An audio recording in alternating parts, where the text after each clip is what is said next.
자, 제목은 율법에서의 자유입니다. 율법에서의 자유. 로마서 강의 15번째입니다. 자, 다시 요약을 하겠습니다. 자, 로마서 1장은 이방인의 죄, 로마서 2장은 유대인의 죄, 로마서 3장은 모든 사람은 그래서 다 죄인이다. 근데 문제는 뭐냐? 죄인이기 때문에 모든 사람은 다 심판받을 수밖에 없는 절망적인 상태에 빠지게 되었습니다. 이 상태 그대로 놔두면 다 죽으면 다 어디 가야 되냐면 지옥에 가야 되니까 하나님께서 그냥 놔둘 수가 없어가지고 이 땅 가운데 뭘 나타내 보여주셨다?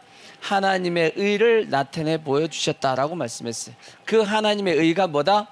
예수 그리스도입니다. 예수님이 하나님의 의고 누구든지 예수를 뭐하면 믿으면 하나님께서 구원해 주시겠다라고 하나님께서 약속해 주셨단 말이에요.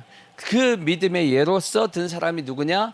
믿음의 조상 아브라함입니다. 그것이 로마서 4장의 내용입니다. 근데 아브라함의 믿음을 봤더니 아브라함의 믿음이 완벽했냐? 그러지 않았다라는 겁니다. 아브라함도 중간에 넘어지고 아브라함도 중간에 실수하고 죄를 범하고 숱하게 그랬지만 하나님께서 아브라함의 믿음을 뭐 해주셨어요? 잡아주셨어요. 그래서 우리의 믿음은 우리의 열심이 아니고 누구의 열심이다? 하나님의 열심으로 우리의 신앙이 자라는 것이고 우리가 믿음의 사람이 되는 거다라고 이렇게 말씀을 드렸습니다. 그러고 나서 이제 그러하기에 이제 우리는 하나님과 어떤 관계가 되었냐면 화목한 관계가 되었습니다. 그래서 하나님과 화평을 누릴 수 있게 되었고 그 다음에 환난 중에도 즐거워할 수 있게끔 되었고 그 다음에 우리의 소망이 부끄럽지 않게끔 되었다라고 말씀을 드렸습니다. 우리가 연약할 때, 우리가 죄인 되었을 때, 우리가 원수 되었을 때 하나님께서 예수님께서 이 땅에 오셔가지고 우리를 위해서 십자가에 죽어주셨기 때문에 예수님의 그 사랑을 뭐 해주셨냐? 확정해 주신 거다라고 말씀을 드렸습니다. 그까지가 이제 로마서 5장의 중간까지입니다. 그러니까 이제 여기까지가 구원의 원리입니다. 구원의 원리인데 사도 바울이 이제 더 정확하게 어떻게 보면 더욱더 우리의 믿음을 더해주기 위해서 또 다른 영적인 원리를 설명해 주셨습니다. 그게 뭐냐? 한 사람 아담에 대한 내용과 한 사람 예수 그리스도에 대한 예를 통해서 우리가 어떻게 구원을 받는지에 대한 영적인 원리를 또 하나 설명해 주셨어요. 그게 뭐냐? 한 사람 아담으로 말미암아 한 사람 아담의 불순종입니다. 불순종으로 말미암아 이 땅 가운데 뭐가 들어왔고 죄가 들어오게 되었고 그 죄로 말미암아 사망이 들어와서 온 세상에 사망의 문화가 가득 차게 되었단 말이에요. 근데 한 사람 누구? 예수 그리스도께서 이 땅에 오셔가지고 뭐 해주셨냐? 순종해 주셨어요. 하나님의 순종해서 십자가에 죽어주심을 통해서 아담으로부터 만들어진 모든 죄의 문화, 사망의 문화를 다 예수님께서 물리쳐 주시고 하나님께서 만드신 이 세상 만물 처음처럼 다시 다 뭐하게 만들 수 있게끔 했냐면 회복할 수 있게끔 하신 것이 뭐냐? 그것이 예수 그리스도라는 겁니다. 한 사람으로 말미암아서 다 무너졌지만 한 사람 예수 그리스도를 통해서 다 회복시켜 주셨다라고 말씀해 주셨습니다. 그것이 로마서 5장까지의 내용이었고 그 다음에 이제 로마서 6장의 내용이 뭐냐면 다시 한번 더 영적인 더 깊은 내용을 얘기합니다. 그것이 곧 뭐냐? 우리는 예수와 뭐가 되었다? 연합되었다라는 거예요. 우리는 예수와 연합되었다. 예수님이 십자가에 죽으신 것, 예수님만 죽은 것이 아니고 누구도 죽었다? 나도 죽었다라는 거예요. 나도 같이 죽었다. 예수님께서 살아나셨습니다. 예수님만 살아나셨냐? 아니다. 나도 같이 살아났다. 예수님에게 이루어진 모든 사건은 곧 누구에게 이루어진 거다? 곧 나에게 이루어진 거다. 그래서 너희는 그렇게 뭐 할지어다? 여길지어다. 여기라는 겁니다. 그렇게 여겨라 하고 말씀했습니다. 그래서 우리가 성경에 보니까 법 아래에 있지 않고 어디 아래에 있다? 은혜 아래에 있다라는 겁니다. 법의 지배를 받는 자가 아니고 이제는 법의 지배를 받는 자가 아니고 하나님의 은혜의 지배를 받는 자가 되었다라고 말씀했습니다. 그러하기에 이제는 우리는 우리의 지체, 우리의 몸을 죄에다가 내어주지 말라는 겁니다. 내 몸을 죄에 내어주지 말고 어디에다 내어줘야 되냐? 의의 병기로서 의에게 내어주라는 겁니다. 그래서 의의 종이 되어라 하고 로마서 6장 후반부에서 그렇게 설명을 했습니다. 이해가 되시죠? 그것이 로마서 1장부터 6장까지의 내용입니다. 5분 만에 정리가 끝났어요. 자, 이제 로마서 7장의 내용입니다. 자, 로마서 7장의 내용은 뭐냐면 이렇게 이제 하나님의 의에 대해서 이제 알고 예수님을 믿게 된 우리가 방금 전에 말씀처럼 나를 한번 내 몸을 내 지체를 의의 병기로서 의의 무기로서 내어드리고 한번 의의 종이 되어봐야겠다 하고 나 자신을 내어드렸다라는 겁니다. 내어드렸더니 잘 되었냐라고 하는 겁니다. 되더냐는 겁니다. 여러분들이 한번 주를 위해서 살아보겠다라고 했을 때 잘 돼요, 안 돼요? 그게 잘 안 되더라는 겁니다. 이해가 되시죠? 잘 안 되다 보니까 우리가 느끼는 감정이 뭐냐? 이렇게 고백을 하게 되더라는 거지. 그것이 로마서 7장 24절의 고백을 우리가 다 하게 돼 있다라는 거예요. 자, 어떻게 고백하냐? 오라, 나는 공고한 사람이로다. 이 사망의 몸에서 누가 나를 건져내랴. 이게 누구냐? 우리 모두가 다 어떤 고백을 하게 돼 있냐면 이러한 고백을 하게 돼 있다라는 겁니다. 뭐 하다 보면 나 자신을 주님 앞에 한번 들여봐서 주를 위해서 내가 한번 쓰임 받아야겠다라고 고백해서 이게 자기 자신을 하나님 앞에 탁 내어줬더니 안 되더라는 겁니다. 안 돼서 결국은 이러한 고통 가운데 자기가 빠지는 경험을 하게 되더라는 겁니다. 근데 이러한 경험을 했다라는 게 중요한 겁니다. 반드시 해야 됩니다. 아시겠죠? 이런 경험이 없었으면 아직까지 뭘 해본 경험이 없다는 뜻이냐면 자기 자신을 하나님을 위해서 내어준 적이 없다는 뜻이에요. 내어줘 본 적이 있는 사람은 반드시 뭘 느끼게 되냐면 안 된다는 걸 느끼게 돼 있어. 안 되더라 하는 걸 느끼게 돼 있는데 난 내어줘 본 적이 없는 사람은 이러한 경험이 없어. 근데 이러한 경험을 해야지만 우리의 신앙이 어떻게 되냐면 자라게 됩니다. 성숙하게 되고 더 깊은 주의 뜻을 하나님의 뜻을 깨닫게 되는 겁니다. 아멘. 그래서 로마서 7장의 내용은 뭐냐면 이러한 경험을 했던 것, 사도 바울도 이러한 경험을 했거든. 이러한 경험에 대한 설명이 쭉 기록되어 있는 것이 로마서 7장의 내용입니다. 어떻게 보면 로마서 7장은 경험장입니다. 경험장. 사도 바울도 이렇게 해봤더니 이래서 안 되더라 하는 것을 내가 이렇게 경험을 했다 하고 설명한 것이 로마서 7장의 내용입니다. 이해가 되시죠? 자, 그래서 첫 번째 뭐에 대한 얘기부터 시작하냐? 율법에서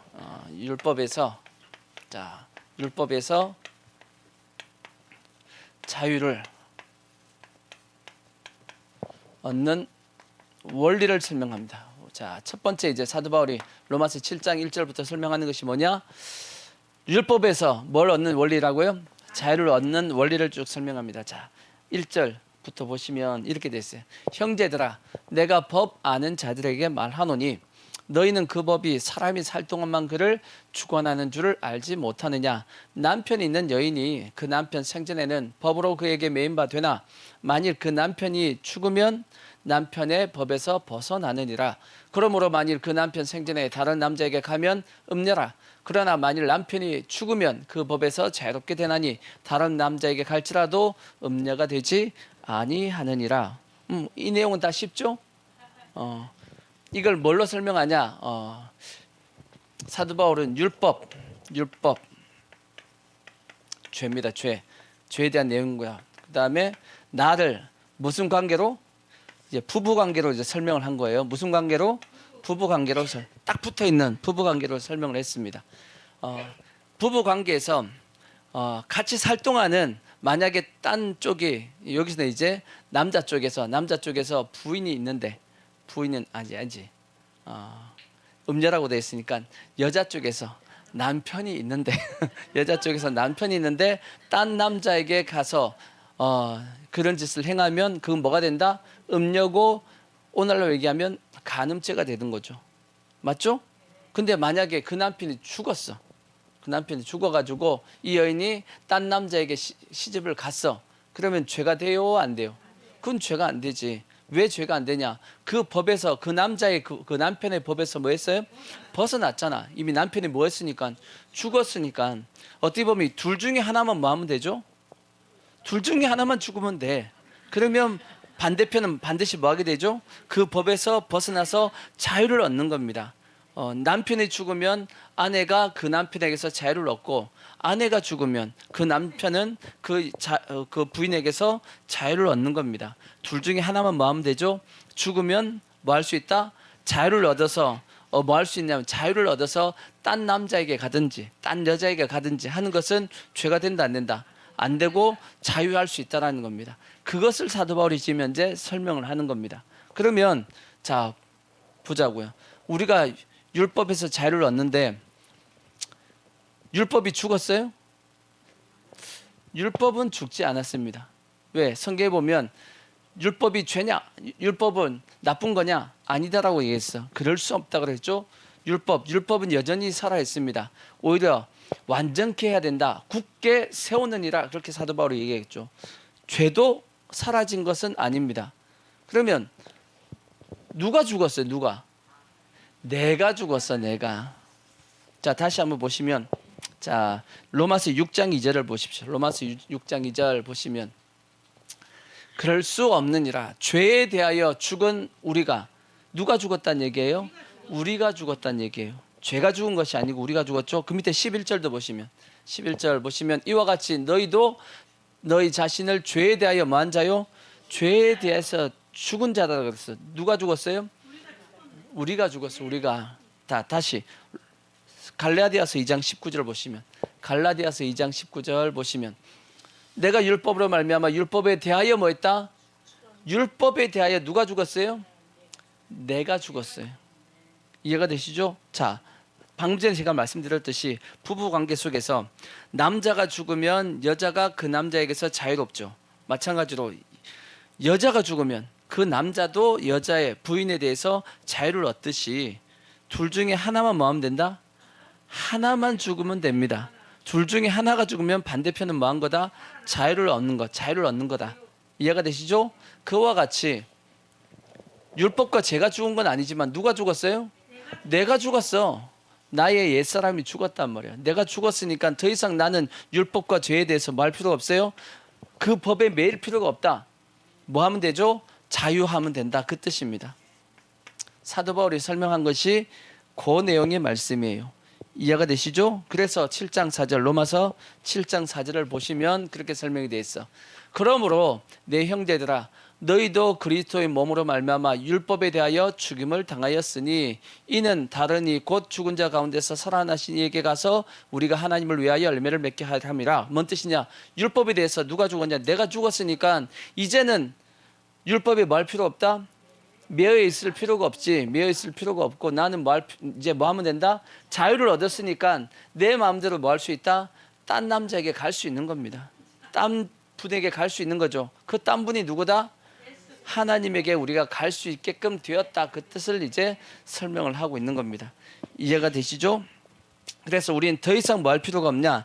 예전처럼 율법에 얽매일 필요가 없다라고 이제 설명을 하는 거예요. 그래서 7장 5절 우리가 육신에 있을 때에는 율법으로 말미암은 죄의 정력이 우리 지체 중에서 역사하여 우리로 사망을 위하여 열매를 맺게 하였더니 이제는 우리가 얽매였던 것에 대해서 율법과 죄에 대해서 매여 있었단 말이에요.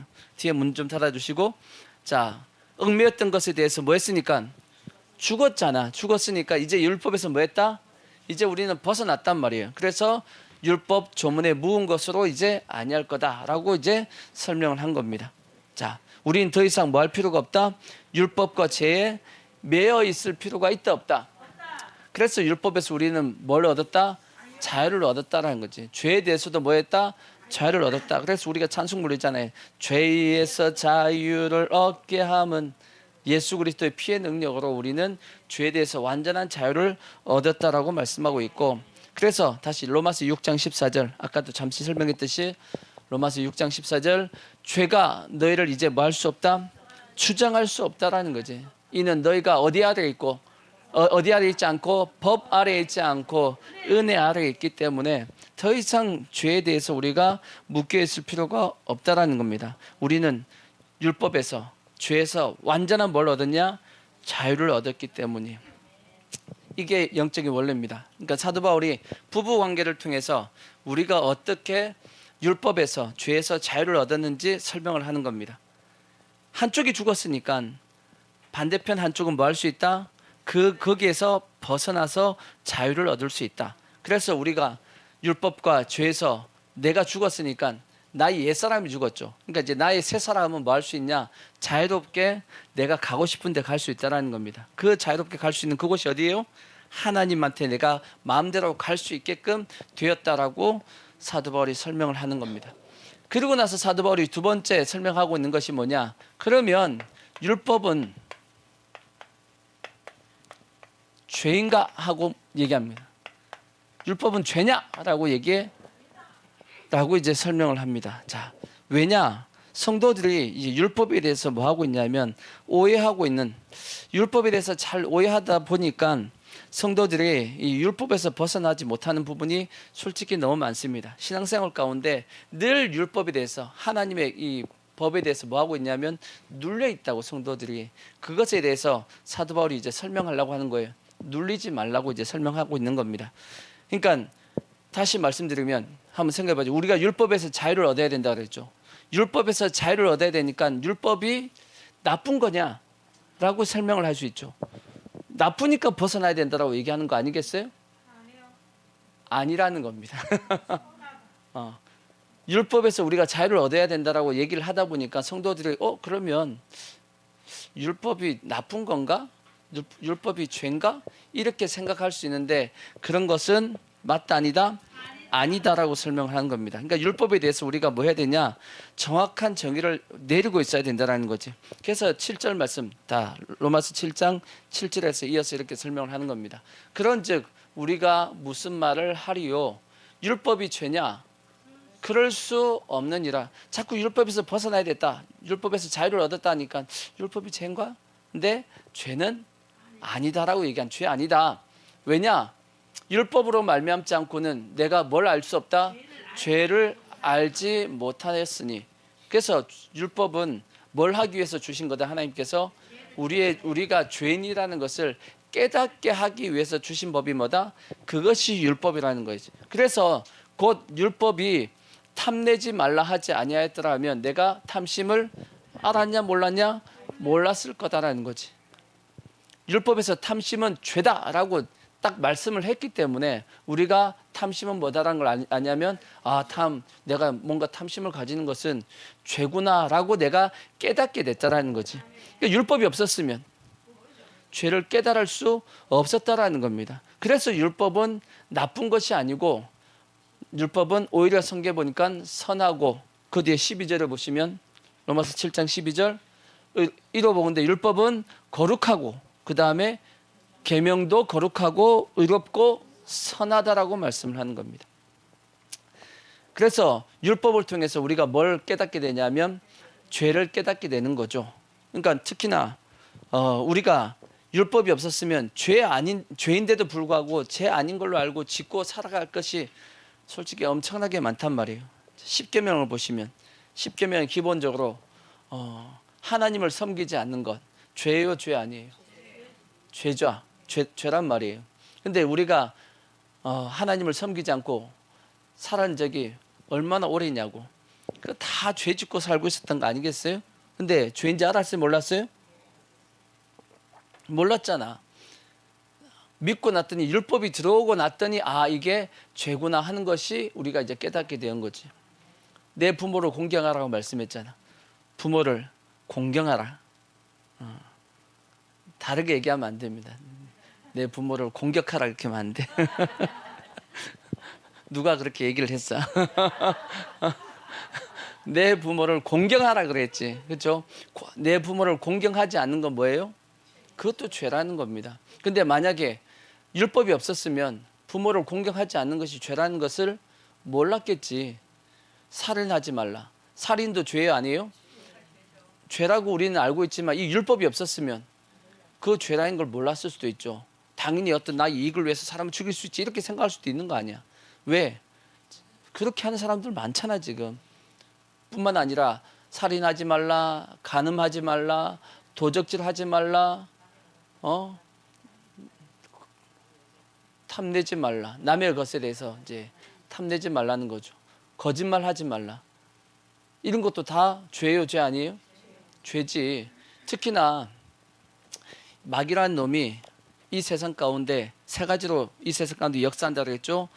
종교, 정치, 문화, 이런 걸 통해서 세상을 이제 지배하고 있는데, 특히나 문화 같은 걸 생각해 보자. 문화와 종교는 어떻게 보면 이게 섞여 있습니다. 문화와 종교는 같이 얽혀 있어요. 실제 물론 문화, 정치, 종교는 다 얽혀 있습니다. 얽혀 있는데 문화와 또 종교는 상당히 많이 얽혀 있죠.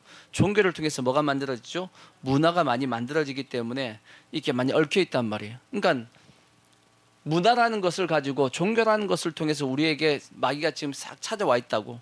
근데 우리도 모르게 그게 문화의 전통이다, 전통 문화 해가지고 행하는 것들이 얼마나 많냐고. 근데 그게 죄요, 죄 아니에요? 죄죠. 제사 지내잖아, 그죠? 죄요, 죄 아니에요? 우상 숭배 엄청나게 큰 죄입니다. 성경에서는 가장 큰 죄가 우상 숭배하는 죄라고. 그걸 통해서 이스라엘 백성들이 멸망을 당했다고. 근데 율법이 없으면 죄인 줄 알아요, 몰라요? 모르고 살았을 거 아니야. 근데 예수 믿고 나니까 오, 이거 엄청나게 큰 죄네 하고 그때부터 이제 제사를 이제 안 지내게 된 거지. 안 그래요? 예수 믿기 전에 제사 지냈잖아. 저도 지냈잖아. 다 했잖아. 근데 예수 믿고 나서 아, 이거 죄구나 하고 끊은 거지. 또 연말 됐고 이제 연초 되면 어디 가죠? 점집을 찾아가야 돼. 점을 봐야 돼. 토정 비결도 봐야 되고, 한 해의 운세, 오늘의 운세 보면 돼, 안 돼, 이거? 근데 예수 믿는 사람이 그렇게 많이 본대잖아. 근데 그게 다 성경은 뭐라고 말씀하죠? 그 죄라고, 엄청나게 큰 죄입니다. 그 우상숭배의 죄라고. 사술의 죄에 대해서는 엄청나게 심각하게 성경이 말씀하고 있는데, 뭐가 없었으면, 율법이 없었으면 그게 죄인지 몰랐겠지. 그 외에도 술, 담배, 마약, 도박 뭐 이런 것들 다 뭐예요? 다 죄예요. 아시겠죠? 끊으셔야 돼. 끊으셔야 돼. 끊으려고 노력을 하셔야 됩니다. 잘 안 되지만 하셔야 돼. 그래서 우리가 더욱더 성숙한 어떤 믿음의 모습으로 되어지도록 노력을 해야 되는 겁니다. 계속 안 되더라도 계속 도전하시고 계속 끊으려고 해야 돼. 근데 지금 한국 교회가 심각하게 가고 있는 것이 특히나 술 같은 경우도 이게 술이 지금 술이 죄냐 아니냐 이게 이것 가지고 또 총회에서 회의를 안 되네. 주의 아버지 뭔 짓을 하고 있는지 한국 교회의 신앙의 수준이 지금 그만큼 지금 떨어져 있는 겁니다. 그 외에도 뭐 많죠. 육신의 정욕, 신약에 와서 안목의 정욕, 이생의 자랑 뭐 이것이 죄라고 생각 안 했어. 그건 나 스스로가 행복하게 살기 위해서 이런 거 필요해가지고 내 육신의 그걸 쫓아가는데 그게 뭐가 잘못했냐? 아닙니다. 성경에 그것을 뭐라 그러냐? 다 마귀로부터 왔다 그랬어. 하나님께로부터 온 것이 아니고 마귀로부터 왔기 때문에 그것도 다 뭐다? 죄다라고 말씀을 하고 있어. 근데 이런 것들을 뭐가 없었으면 율법이 하나님의 말씀이 없었으면 이게 죄인 줄 알았겠어요? 몰랐겠어요? 모르고 살았겠지. 특히나 지금 우리나라 아까도 말씀드렸지만 이념 전쟁 중입니다. 좌파 사람들이 얘기하는 것 중에 하나가 뭐냐? 거짓말은 뭐가 되지 않는다고 얘기하냐면 죄가 되지 않는다라고 생각합니다. 좌파들은 거짓말은 뭐가 아니다? 죄가 아니다. 뭘 위해서? 자기들의 어떤 목적을 이루기 위해서는 거짓을 통해서라도 그 목적을 이루면 그것은 잘하는 거다 라고 이렇게 인식을 하고 있다라는 거지. 맞아요, 틀려요? 아니지. 거짓말 자체가 성경에 거짓말 하지 말라고 돼 있어, 안 돼 있어?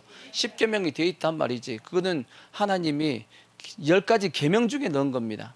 절대 해서는 안 되는 거. 근데 거짓말 해서라도 자기의 어떤 목적을 이루면 정당하고 잘하는 거다라고 얘기하고 있으면 어느 게 맞아요? 좌파 이념이 맞아? 하나님의 말씀이 맞아? 하나님의 말씀이 맞는 거지. 거짓말은 죄 아니에요, 죄예요? 죄지.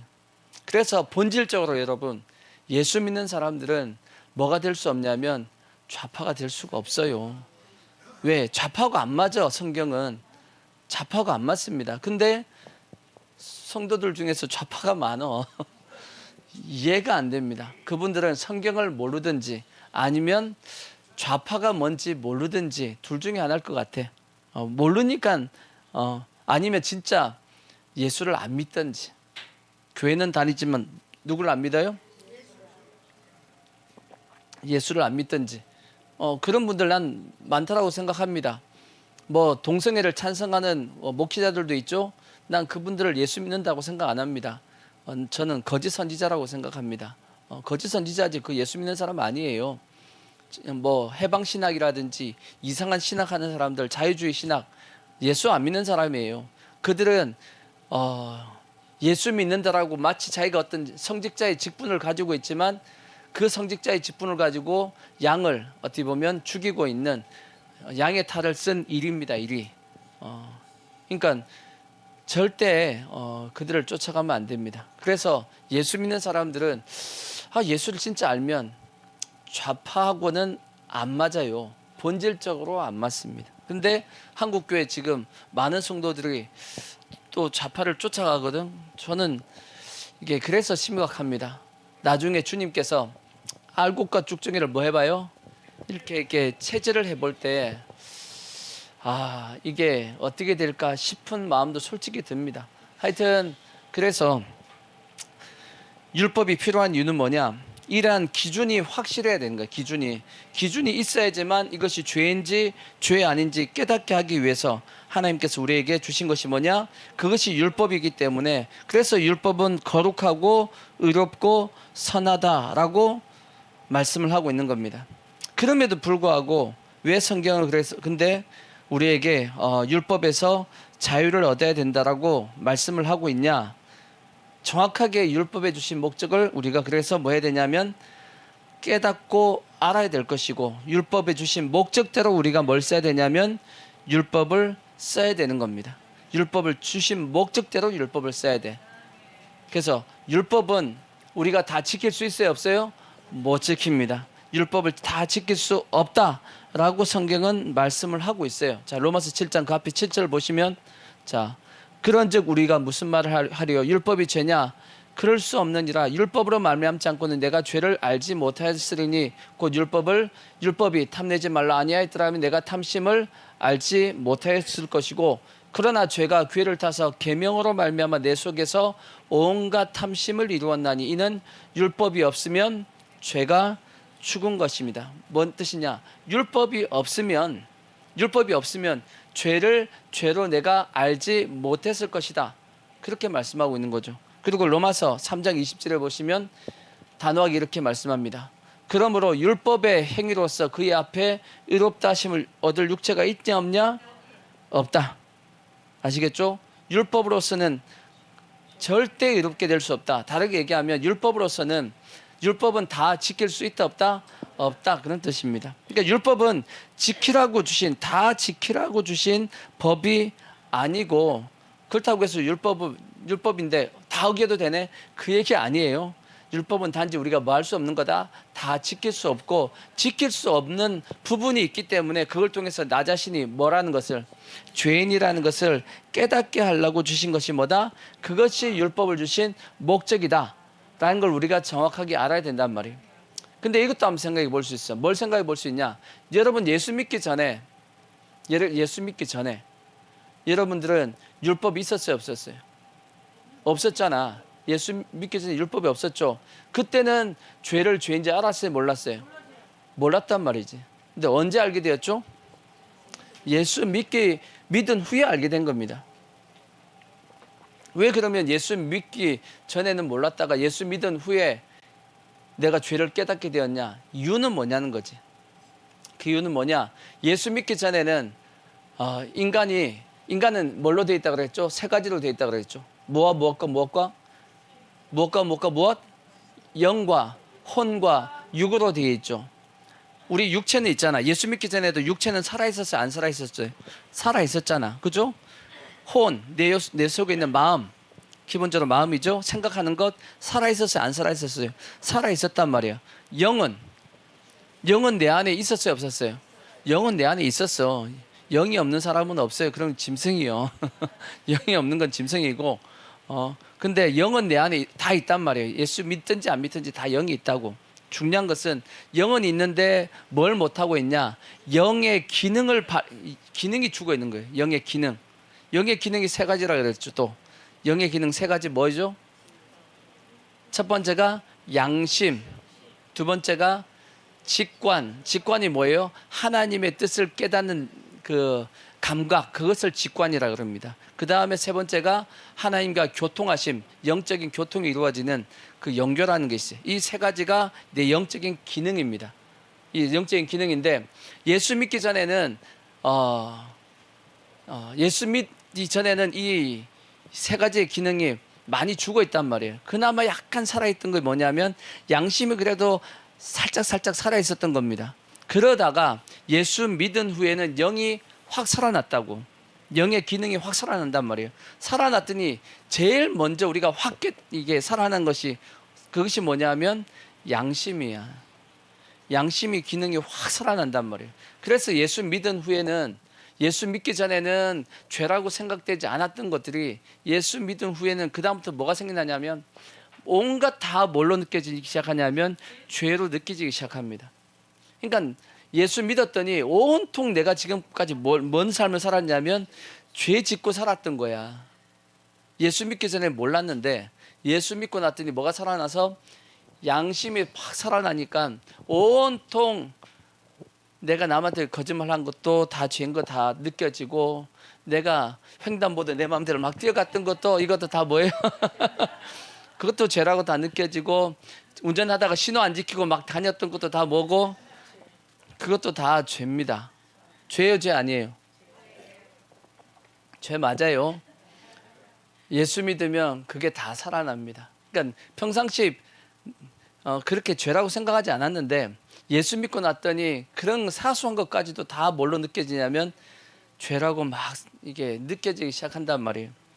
느껴졌다라면 여러분들의 영은 뭐 한 거냐면 살아난 겁니다. 근데 나 예수 믿었는데 똑같아. 모르겠어. 살아났는지 살아났는지 난 솔직히 모르겠어. 예수 믿으면 반드시 살아납니다. 그래서 예수 믿으면, 저는 그렇게 생각해요. 예수 믿으면 반드시 착해집니다. 착해져요. 아시겠죠? 예수 믿으면 착해지고 세상의 질서와 도덕과 예의와 그런 것에 대해서 지켜지게 됩니다. 그것이 저는 정상적이라고 생각해요. 근데 문제는 뭐냐면 그렇게 양심이 탁 살아났단 말이에요. 살아나다 보니까 반대편에서 또 하나의 부작용이 생깁니다. 그것이 뭐냐면 양심은 살아났는데 그 양심에 맞게끔 자기가 못 살고 있다는 걸 자꾸 느껴진다는 거지. 양심의 수준은 높아졌는데 내 육신의 수준은 그 양심을 따라가요, 못 따라가요? 못 따라간다는 거지. 못 따라가니까 자꾸 뭐가 생기죠? 막 힘든 거야. 예수 믿기 전에는 오히려 자유로웠는데 막 자유롭게 막 내가 가고 싶은데 막 하고 아무 부담 없이 막 다녔는데 예수 믿고 났더니 온통 다 죄로 느껴지고 이게 힘든 거예요. 예수 믿고 났더니. 그래서 그 법에, 하나님의 법에 뭐 하냐면 눌리는 거예요. 이제 눌려. 왜 눌렸죠? 양심이 살아났기 때문에 눌리는 겁니다. 좋은 거예요, 나쁜 거예요? 좋은 거다. 좋은 건데 물론 이 과정은 반드시 있어야 됩니다. 근데 하나님은 이것에서 뭐 하라는 거예요? 자유하라는 얘기예요. 이것에서 자유하라고 지금 설명하고 있는 것이 로마서 7장의 내용이에요. 그것에 대해서 뭐 하라? 자유하라는 겁니다. 자, 7장 8절, 로마서 7장 8절을 보시면, 자, 그러나 죄가 기회를 타서 계명으로 말미암아 내 속에서 온갖 탐심을 이루었나니 이는 율법이 없으면 죄가 죽은 것임이라. 전에 율법을 깨닫지 못할 때에는 내가 살았더니, 그렇죠? 율법이 없을 때는 막 내 마음대로 돌아다닌다고 내가 살았단 말이야. 이해가 되시죠? 근데 계명이 왔단 말이야. 예수를 믿고 났더니 계명이 딱 왔더니 죄가 내 속에서 뭐야죠? 죄가 살아난 거야. 그것도 죄야, 이것도 죄고 다 죄인 거야. 살아났더니 나는 뭐 한 거예요? 그 힘들어. 온통 다 뭐니까 다 죄로 느껴지니까 죄에 눌려버린다는 거지. 이해가 되시죠? 그래서 생명에 이르게 할 그 계명이, 율법이 내게 대하여 도리어 뭐가 되었어요? 자꾸 사망이 된다고. 왜? 율법이 눌리거든. 사망에 이르게 하는 것이 되었도다. 죄가 기회를 타서 계명으로 말미암아 나를 속이고 그것으로 나를 죽였도다. 그러니까 곧 죄에 눌리고 있는 것은 곧 뭐 하고 있는 거다? 죄에 속고 있는 겁니다. 죄에 뭐 한 거다? 속고 있는 거다라고. 그래서 눌리면 된다 안 된다? 눌리지 말라고 지금 성경이 말씀하고 있는 거예요. 그래서 정확하게 율법에 대한 우리가 정의를 정확하게 내려야 돼. 우리는 율법에 대해서 뭐 했다? 자유한 겁니다. 아까 말씀했잖아. 율법에서 뭐 했다? 벗어났다니까. 누가 죽었어요? 내가 죽었어. 죽은 것으로 죄에 대하여 율법에 대하여 죽은 것으로 뭐 할지어다? 여길지어다. 여기라고. 죽었다고. 죽었으니까 난 죄에 대해서 이제 뭐하다? 자유부인이 되는 거야 이제. 자유부인이라고. 더 이상 죄에 대해서 뭐 할 필요 없다? 눌릴 필요 없다고. 눌리는 것 자체가 뭐 하는 거다? 속고 있는 거다. 속고 있는 거다라고 성경이 말씀하고 있는 거예요. 이해가 되시죠? 그러면 이러한 율법의 문제에 대해서, 그러면 죄의 문제에 대해서 어떻게 해결하면 되냐? 죄 지었죠. 그러니까 뭐 하면 되죠? 회개하면 되잖아. 예수의 피로 회개하면 돼. 눌리지 말고 뭐 하라는 얘기예요? 회개하라는 얘기예요. 회개하면 돼요, 안 돼요? 자, 그래서 13절. 그런즉 선한 것이 내게 사망이 되었느냐? 계명, 율법이 선한데 그것이 오히려 나를 사망하게 더 힘들게 만드냐? 그럴 수 없다라는 거지. 오직 죄가 죄로 드러나기 위하여 선한 그것으로 말미암아 나를 죽게 만들었으니 이는 계명으로 말미암아 죄로 심히 뭐되게 죄되게 만들었단 말이에요. 이 계명이 있었더니 죄를 더 심하게 뭐가 되게끔 죄로 깨닫게 나를 만든 겁니다. 그전에도 죄였지만 계명이 오니까 죄가 더 죄로 이제 강하게 느껴지는 거지. 그럼 뭐 하면 되죠? 회개하면 된다는 거지. 어떻게 회개하면 되죠? 예수의 피로 회개하면 되는 겁니다. 간단해. 예수의 피로 회개하면 된다고. 그러니까 뭐 하지 말란 얘기죠? 눌리지 말라고. 율법에 눌리지 말고 죄에 눌리지 말라. 그만큼 예수의 피에는 뭐다? 능력이 있다. 예수의 피는 세 가지 완전하게. 자, 예수의 피. 제가 자주 이렇게 했죠. 예수의 피는 세 가지. 완전하게, 그 다음에 확실하게. 자꾸 이렇게 단어를 앞에 이렇게 전치사를 붙이는 이유는 뭐예요? 완전하다, 확실하게 뭐 했다? 해결했다. 이걸 뭐 하라는 거죠? 믿으라고. 왜 안 믿냐고. 다시금 뭐하게? 완전하게, 확실하게. 다른 거 다 붙여. 온전하게 뭐 이렇게 다 붙여봐봐. 다 똑같은 얘기야. 이 세 가지가 뭐죠? 첫 번째, 죄. 하나님의 공의입니다. 공의. 하나님의 공의를 완전하게 확실하게 만족합니다. 예수의 피는. 그래서 우리의 죄를 확실하게 만다? 확실하게 해결했단 말이지. 눌릴 필요가 있어 없어요? 해결했다니까 왜 자꾸 눌리냐고. 돈 갚았다니까. 돈 갚았는데 또 돈 줘야 돼 할 필요가 있어 없어요? 없어. 돈 갚았는데 왜 자꾸 돈 주려고 그래. 그 다음에 죄. 두 번째, 양심. 이게 양심. 율법이 눌리고 있는 양심. 죄책감이죠. 죄책감. 죄 지으면 계속 죄책감이 따라와요 안 따라와요? 착해가지고 성도들, 그러니까 내가 성도를 보고 너무 착하지 말라 그래. 너무 착하지 말라는 것은 너무 착해가지고 자꾸 눌리지 말라고. 왜? 그건 오히려 믿음 없는 모습이기 때문에 좀 뻔뻔하게 예수 그리스도의 피는 우리 양심도 확실하게 뭐 했다? 확실하고 완전하게 해결했다. 히브리서에 그렇게 기록이 돼 있다고. 그 다음에 세 번째가 뭐예요? 사탄의 참소. 예수의 피만 있으면 더 이상 사탄은 뭐 할 수 없어요? 참소가 안 돼. 왜? 하나님께서 얘기합니다. 내 아들 예수가 너한테 지불했잖아. 왜 또 달라 그래? 아니 돈 받았으면 그걸로 끝난 거지. 또 그 돈 달라면 돼 안 돼요? 받았는데 또 달라는 놈이 누구야? 그 놈이 지금 사탄이잖아. 사탄 마귀가 우리의 모든 죄값을 다 받았는데 자꾸 우리한테 찾아와서 또 달라고 얘기하는 겁니다. 어떻게 하면 되죠? 뭘 보여주면 돼? 영수증을 딱 제시하면 돼. 받았잖아 너. 그 영수증이 뭐예요? 그게 예수의 피야.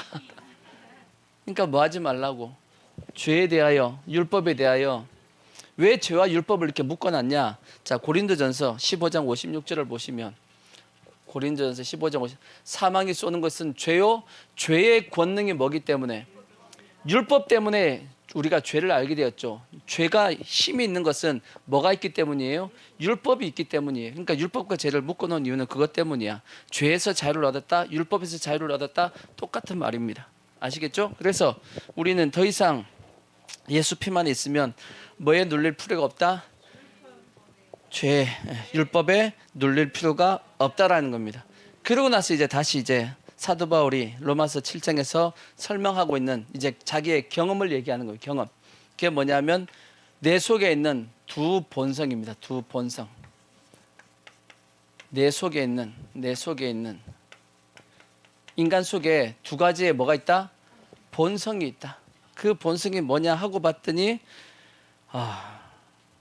선을 행하고자 하는 본성이 하나가 있고 또 요 속에 악을 행하고자 하는 본성이 두 가지가 같이 있더라는 거예요. 인간 속에 뭐가 있다? 두 본성이 있다. 선을 행하고자 하는 본성과 악을 행하고자 하는 본성이 있다. 근데 그 악을 행하고자 하는 그 본성을 사도 바울은 뭐라고 얘기하냐? 내 속에 거하는 죄니라 그렇게 설명했어. 자, 로마서 7장 14절부터 보시면 자, 우리가 율법은 신령한 줄 알거니와 나는 육신에 속하여 죄 아래에 팔렸도다. 내가 행하는 것을 내가 알지 못하노니 곧 내가 원하는 것은 행하지 아니하고 도리어 미워하는 것을 행함이라. 뭔 뜻이냐? 아까 제일 처음에 제가 설명했듯이 로마서 7장은 실패하는 장입니다. 무엇에 대한 실패냐면 내가 주를 위해서 한번 살아봐야지. 의의 병기로서. 그리고 내가 의의 종이 되어서 한번 살아봐야지 하고 도전을 했더니 성공했다, 실패했다, 실패했다. 그 실패하는 장이 뭐냐면 로마서 7장입니다. 이해가 되죠? 사도 바울도 성공했어요, 실패했어요? 사도 바울도 실패했어. 사도 바울이 실패했는데 우리가 성공해요? 안 돼. 그럴 수 없느니라. 사도 바울이 실패했는데 우리가 어떻게 성공을 해? 안 된다니까. 그래서 사도 바울도 내가 행하는 것을 내가 알지 못하노니 곧 내가 원하는 것은 뭐하고 사도 바울도 이게 원하는 게 하나님을 위해서 내어주고 싶은데 그게 안 되더라는 거지. 도리어 내가 미워하는 것 뭐예요? 죄를 범하고 있다더라는 거지. 누가? 사도 바울의 몸이 지체가. 그래서 만일 내가 원하지 아니하는 그것을 행하면 내가 이로써 율법이 선한 것을 시인하노니 이제는 그것을 행하는 자가 내가 아니요 내 속에 거하는 뭐다? 죄니라. 또 18절, 20절 그 뒤에 20절도 보면 동일하게 얘기합니다. 만일 내가 원하지 아니하는 그것을 하면 이를 행하는 자가 누가 아니요? 내가 아니요 내 속에 거하는 죄니라. 그러니까 내 속에 거하는 죄다라는 것은 죄의 열매란 뜻이 아닙니다. 뭔 뜻이냐? 죄의 본능이란 뜻이에요. 본능. 내 속에 죄를 행하고자 하는 본능이 요 안에 딱 들어가 있다라는 거예요. 이해가 되시죠? 그 죄의 본능이 있으니까 그 죄의 본능이 있는 사람은 삶 가운데 뭘 맺고 살아가냐면 죄의 열매를 맺고 살아가고 있다라는 거지. 이해가 되시죠? 그래서 다 그 앞에 18절 보시면 18절 19절 내 속 곧 내 육신에 선한 것이 거하지 아니하는 줄을 아노니 원함은 내가 있지만 선을 행하는 것은 없노라. 내가 원하는 바 선은 행하지 아니하고 도리어 원하지 아니하는 바 뭘 행한다? 악을 행하고 있다. 자꾸 뭘 만들고 있냐면 죄의 열매를 자꾸 만들고 있다라는 거지. 그러니까 죄의 열매를 자꾸 만들어내니까 내 마음이 기뻐요, 괴로워요? 괴롭죠. 그래서 사도 바울도 괴롭다라고 22절 그때 보시면 내 속 사람으로는 하나님의 법을 즐거워하되 내 지체 속에서 한 다른 법이 내 마음의 법과 싸워 내 지체 속에 있는 죄의 법으로 나를 사로잡는 것을 보는도다. 오라 나는 뭐한 사람이다? 공고한 사람이로다. 이 사망의 몸에서 누가 나를 건져내라. 괴롭다라는 겁니다. 왜? 끊임없이 내 이 두 본성이 선을 행하고자 하는 본성과 악을 행하고자 하는 이 본성이 내 안에서 뭐하고 있죠? 맨날 싸우고 있더라는 거지. 여러분 싸워요 안 싸워요? 싸우고 있잖아. 매일 싸우고 있잖아. 그걸 우리는 갈등이라 그래. 갈등. 내 속에서 날마다 갈등하고 있잖아. 그러니까 갈등하고 있으니까 갈등할 때 마음이 편해요? 힘들어요? 힘들잖아. 그죠? 그러니까 사도 바울도 계속 자기 속에서 갈등하고 있는 걸 보니까 힘드니까 결론이 뭐예요? 오라 나는 공고한 사람이로다. 이 사망의 몸에서 누가 나를 건져내랴. 도저히 이것을 해결할 방법이 없더라는 거지. 안 되더라는 거지. 그럼 어떻게 해야 돼? 어떻게 해결해야 돼요? 어떻게 해결해야 돼요? 기도해야 돼? 답은 어디에 있냐? 성경에 있어. 답은 항상 사도 바울이 이렇게 설명해 놓고 답을 안 적어 놓으면 안 되잖아. 이렇게 얘기해 놓고 사도 바울이 답을 얘기해 놨어. 뭐라고 답을 얘기했냐? 자, 그 답이 몇 절이냐면, 자, 몇 절이냐? 25절. 자, 보시면, 그 앞에, 21절부터 먼저 보시면. 자, 그러므로 내가 뭐 했으니? 한 법을 깨달았노니, 곧 선을 행하기 원하는 나에게 악이 함께 있는 것이로다. 이걸 해결하기 위해서 반드시 뭘 해야 되냐? 뭘 깨달아야 돼요? 한 법을 깨달아야 됩니다. 깨달아야 한다. 이걸 우리도 깨달아야 돼. 그래야지만 우리가 이 문제를 해결할 수 있습니다. 그럼 이 한 법, 이 법은 무슨 법이냐? 무슨 법이죠? 선을 행하기 원하는 나에게 뭐가 같이 있다? 악이 같이 있더라는 거지. 이걸 뭐 하라는 거죠? 인정하라는 거야. 내 속에 이 두 본성이 있다는 것 자체를 일단 뭐 해야 된다? 인정하라는 거죠. 그래서 다시 24절, 25절 보시면 우리 주 예수 그리스도로 말미암아 하나님께 감사하리로다. 그런즉 내 자신이 마음은 어디를 섬기고 있고 하나님의 법을 섬기고 있고 육신은 어디를 섬기고 있어요? 죄의 법을 섬기고 있다라는 것을 뭐 하라는 얘기죠? 인정하고 받아들이라는 겁니다. 그러니까 여러분 속에서 죄의 법이 있어요, 없어요? 있어요. 죄의 법이 있는데 그걸 없앨 수 있다, 없다? 없앨 수가 없는 거야. 근데 계속 우리는 뭐 때문에? 이 죄의 법 때문에 뭐 하고 있죠? 고통당하지 말란 얘기입니다. 눌리지 말란 얘기야. 이것은 언제까지 같이 있을 거냐? 죽을 때까지 같이 있어. 천국 갈 때까지 같이 있는 겁니다. 같이 가는 거야. 아시겠죠? 근데 이걸 자꾸 이게 생겨난다라고 해서 고통당하지 말란 얘기지. 이건 그냥 생겨나는 겁니다. 여러분이 안 생기게 해야지 한다고 안 생기는 것이 아니다라는 거예요. 요 속에 죄란 본능이 있어가지고 본성이 있어가지고 계속 올라옵니다. 아시겠죠? 그러니까 뭐 하시라고요? 인정하셔야 돼. 그러면 계속 올라오는데 그러면 어떻게 이겨야 되죠? 뭐하고 똑같은 거냐면 이렇게 생각하시면 돼. 우리가 하루를 살아가다 보면 우리 속에서 뭐가 지금 생겨나냐면 우리 속에서 자꾸 뭐가 생기냐면 암세포가 생겨납니다. 우리 인간 속에는 암세포가 매일마다 몇 개가 생겨나냐? 나 찾아봤어. 몇 개가 생기나 하고 봤더니 하루에 5,000개가 생긴답니다.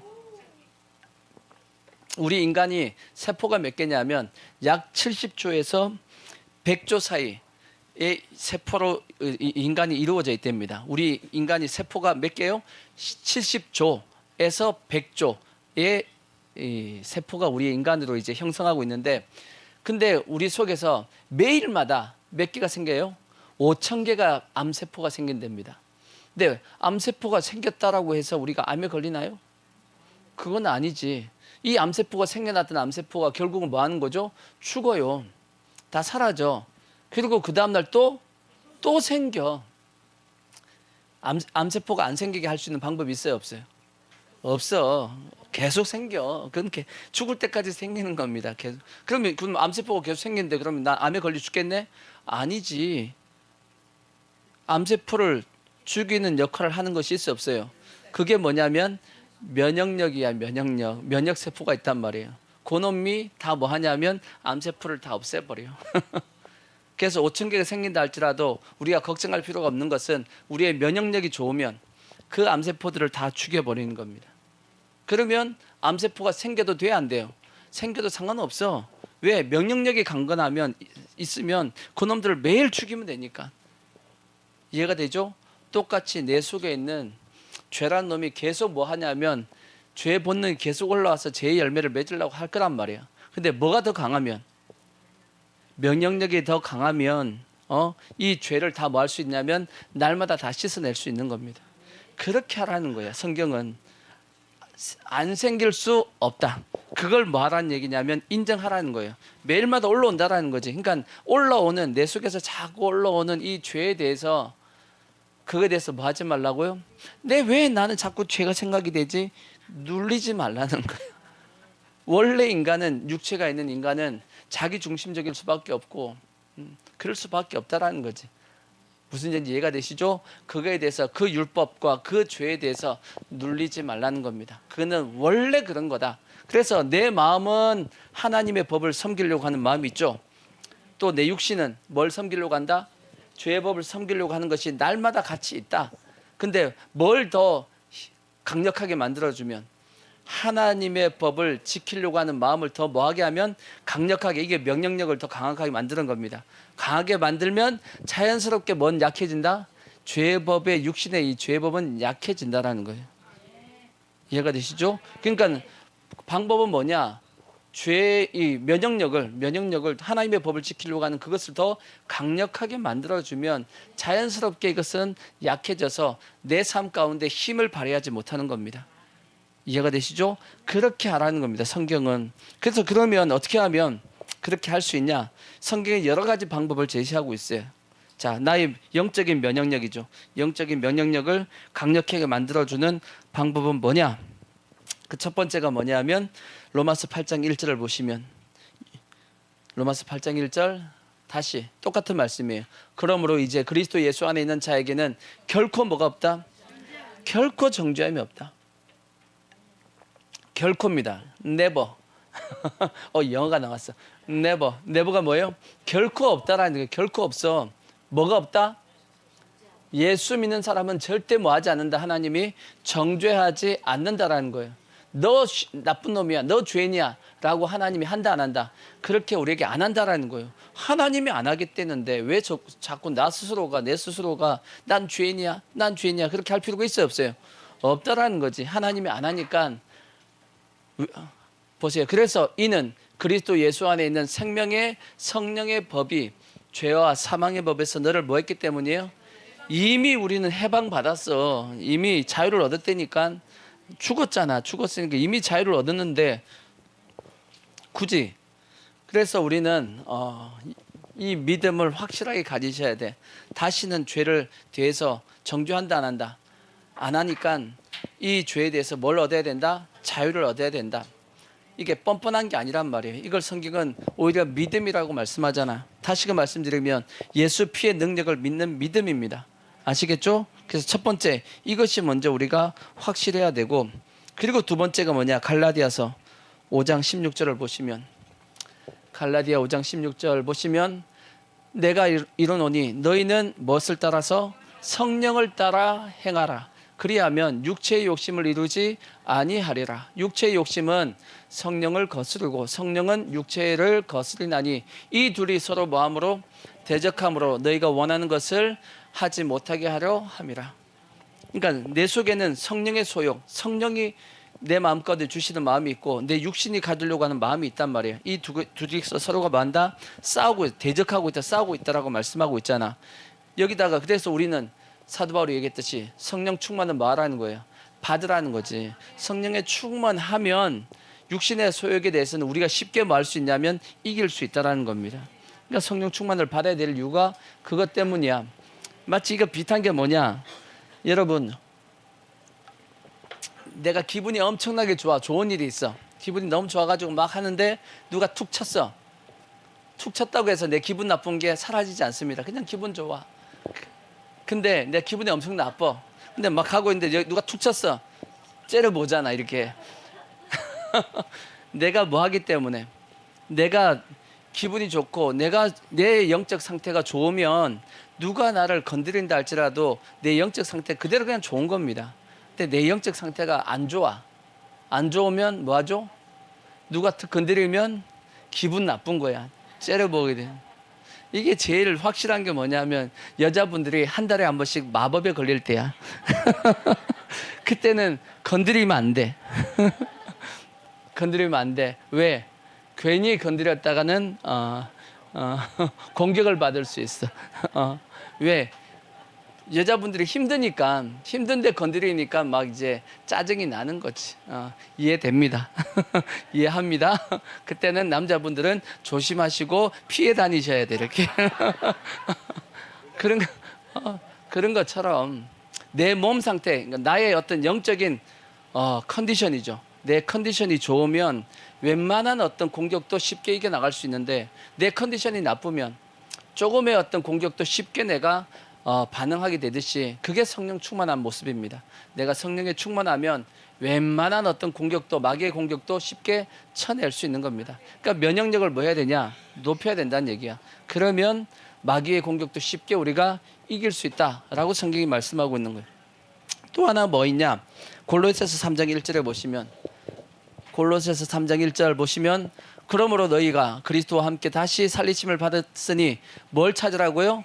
위의 것을 찾으라. 거기는 그리스도께서 하나님 우편에 앉아 계시느니라. 위의 것을 생각하고 땅의 것을 생각하지 말라. 우리가 위의 것을 생각하고 땅의 것을 생각하지 않으면 우리의 면역력이 높아지는 겁니다. 실제적으로. 근데 문제가 뭐냐? 위의 것을 어떻게 생각하지 그러면? 위의 것이 어디예요? 하나님의 나라잖아. 땅의 것은 세상의 어떤 영광이라든지 세상의 물질이라든지 거기에 관심을 더 많이 가지면 점점 나는 죄 가운데 빠져 들어갈 수밖에 없는 거죠. 그럼 어떻게 하면 우리가 위의 것을 자꾸 생각할 수 있을까? 그 방법이 뭐가 있죠?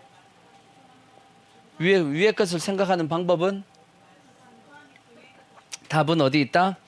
답은 성경에 있다라고 말씀했죠. 자, 마태복음 6장에 예수님께서 말씀해 줬잖아요. 6장 19절에 보시면 자, 너희를 위하여 보물을 어디에 쌓아두지 말고 땅에 쌓아두지 말라. 거기는 좀과 동독이 해하며 도둑이 구멍을 뚫고 도둑질을 하느니라. 오직 너희를 위하여 보물을 어디에 쌓아두라는 거예요?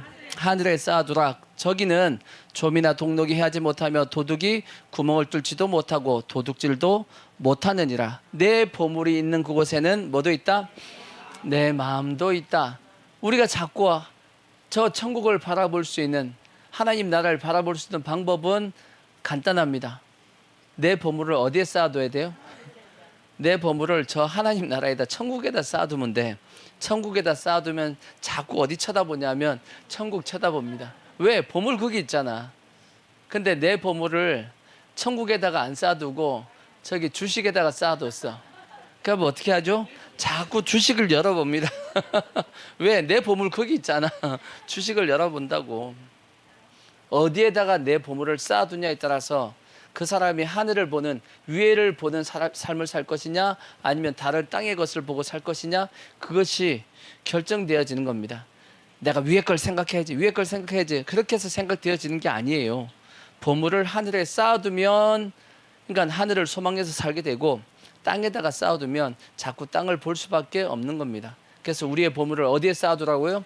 하늘에 쌓아두라고 예수님께서 그렇게 말씀한 거예요. 그러면 자연스럽게 하늘을 보게 돼 있고 히브리서 11장에 있는 그 믿음의 사람들처럼 하나님 나라를 위해서 세상이 감당치 못하는 그러한 믿음의 삶의 모습을 살아갈 수 있다라고 말씀을 하고 있잖아.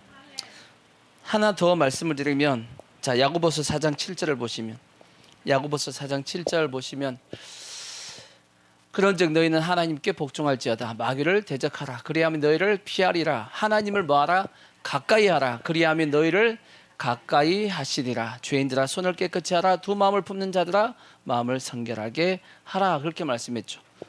우리가 더욱더 우리의 영적인 면역력을 높이기 위해서는 하나님을 뭐하라고요? 가까이 하는 겁니다. 하나님을 가까이 하면 가까이 하다 보면 뭐하게 되냐면 담습니다. 가까이 해야지 담는 거야. 그래서 우리가 하나님을 가까이 하는 방법이 뭐가 있겠어요? 성경에 보면 하나님을 가까이 함이 뭐다? 복이다 그렇게 말씀했는데 하나님을 가까이 하는 방법이 우리가 말씀 보고 기도하고 찬양하고 그죠? 그게 다 하나님을 가까이 하는 건데 이것에 대한 종합이 뭐냐면 예배입니다. 예배 다 하잖아. 말씀, 기도, 찬양 우리가 다 하잖아. 그죠? 교제 다 하듯이 그래서 우리의 삶의 중심이 뭐가 돼야 되냐면 예배가 중심이 되는 게 맞습니다. 그것이 하나님을 가까이 하는 가장 기본적인 겁니다. 왜? 예수님께서도 말씀했죠. 신령과 진정한 예배를 하나님이 뭐 하신다? 찾으신다라고 돼 있어. 하나님이 왜 찾겠어요? 그게 같이 쓰려고. 두세 사람이 모인 곳에 나도 그들 중에 있겠다라고 말씀했듯이 그들과 같이 옆에 있으려고 가까이 있으려고 주님이 찾으시듯이 그래서 우리도 뭘 가까이 하자고요?